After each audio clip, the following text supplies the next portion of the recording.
Okay. Hello friends, welcome to the Cold War Prepper. My name is Lee, and today I'm going to teach you how to make what I call a Boy Scout stove. So we're talking way back in the late 1960s, before there was all this other kinds of stuff commercially available. And when we went to the Gila Wilderness or to the Lincoln National Forest, the home of Smokey the Bear, places like that camping where fires were very limited, we had to come up with a way to cook. So we would make these, what we called our Boy Scout stoves or tuna can stoves. And so that's what I'm making here for you today. So step number one is to empty a can of tuna. These two were from the chowder we made, and I've got that video working. I'll have that out here to you shortly. But these are 1.5 inches tall. So, and then the tuna can we had was 1 inch tall, so it's a different height.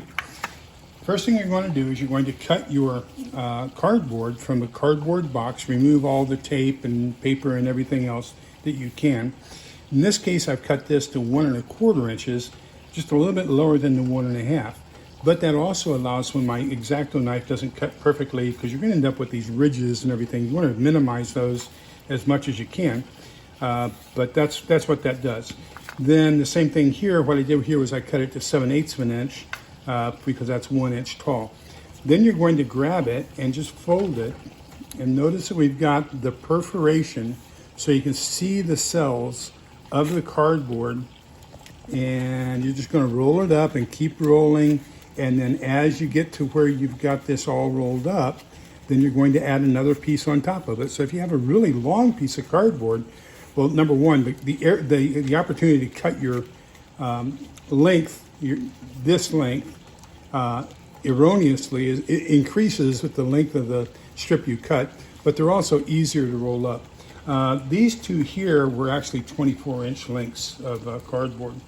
So once you've got that, then you just stick it inside, make sure you fill it up to the sides, then you boil yourself some paraffin. Now, I just want to show you this real quick. This works perfectly in any sterno stove. So if you take a look at the height of my Boy Scout tuna can stove is the exact same height as the canned heat stove. If you take a look at the diameters, they're exactly the same. So this can replace this at a far cheaper cost. So now that we have that done, I've got this on a protective layer of plastic. The melted paraffin is extremely hot. So we're going to grab it with these, and then we're just going to pour it over the cardboard and get it well soaked.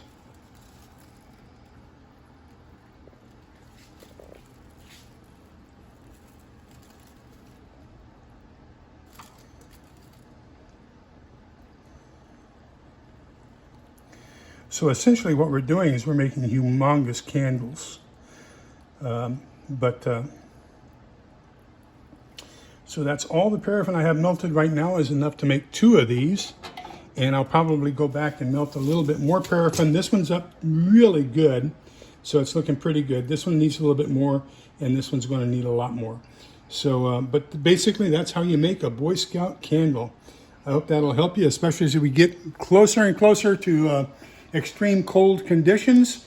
And if you need something for survival to keep you warm or to cook on, I highly recommend this. So remember, we're all in this together so we can come out the other side together.